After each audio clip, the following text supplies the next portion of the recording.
Hello guys!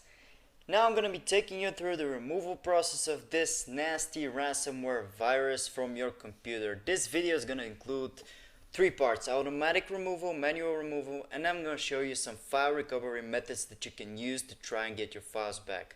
Before we start with the video steps, I'm gonna say that you're gonna have to always follow guidance from site or video YouTube channel that is legitimate. Always make sure to back up your files and use trustworthy sources, and always check if these are real people behind these removal guides.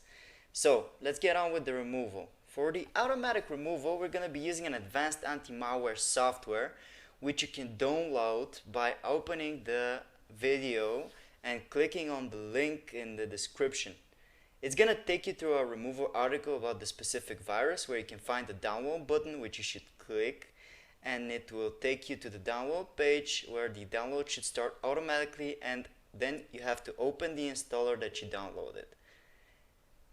Okay, it's going to take you through a language choice and a couple of simple steps that you're going to have to follow. Simply agree with the terms, accept and install, and installation should take 1 or 2 minutes tops depending on your computer.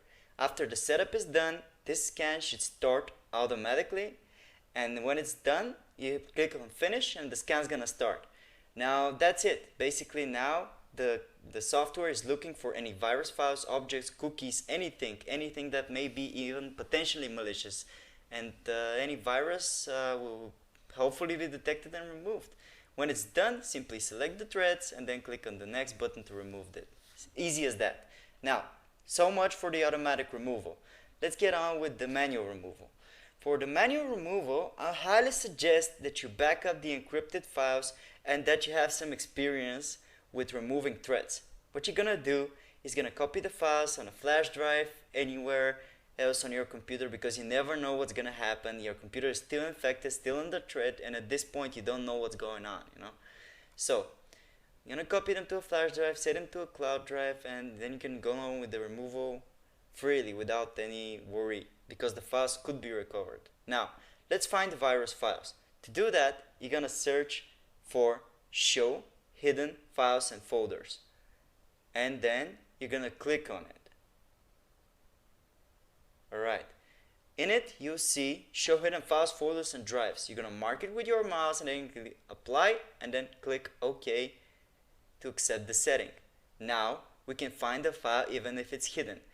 To find the file, you have to know the name. Usually in the description we upload the names of the files in the article where we do research on different viruses. So you can check if it's there. If it's not, you can check via other ways, which I'm going to take you through. Now what you're going to do, open my computer, and then you're going to type file extension, the file extension exe. In this case, example virus name is just to show you how it works.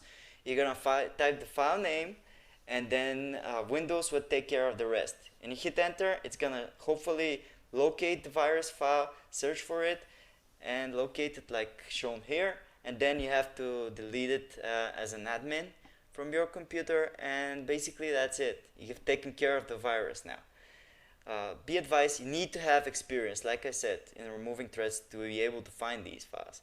Another way to find them and to clear your registry entries is to press the Windows key and the button R and type regedit. Now I'm going to show you how to clean your registry entry and how to be able to find such files as well. First, we're going to back up the registry by clicking on File and Export. Alright, and then you're going to save it somewhere easy to find. On Export Range, click All and type the file name to be as easy as you can remember. So click on Save, and now you have set up a backup for your registry, so if something messes up, you can always get your registry back, the old good configuration, by clicking on File and then Import and selecting this backed up file. So now we're going to be looking for a specific key. Press Ctrl and S to open the search bar. To do that, you're going to mark only keys. We're looking for keys specifically here, and then you're going to type run or run once. It's going to find next, and it's going to find the run and run once keys, which usually they contain a value of the virus. You can right click on the virus and then delete it, or you can right click it and then modify it to see the location of the virus file. It will help you find the file. So don't be in a rush to delete the file. And that's it. We've taken care of the threat. Now, for the file recovery, I'm going to show you several simple methods that you can try and that many of our users and our subscribers have already tried, and these methods have worked. What you're going to do is you're going to type in the following link in your address bar and you're going to hit enter to open it. This will take you to our specific article for file recovery against ransomware viruses. It contains 6 methods that have been proven to work under some specific circumstances when it comes to ransomware infection. These methods, they are no way, shape, or form 100% guaranteed to work, but they will surely help you, as we have some users who have partially backed up their files, being able to recover some of their files, and even some users have been able to recover all of the files. Until then, until a decryptor is released, you should check the article in the description often. And that's it, guys. Thanks for watching. Subscribe, hit that subscribe button, and make sure to comment if you have any questions. We try to respond fast.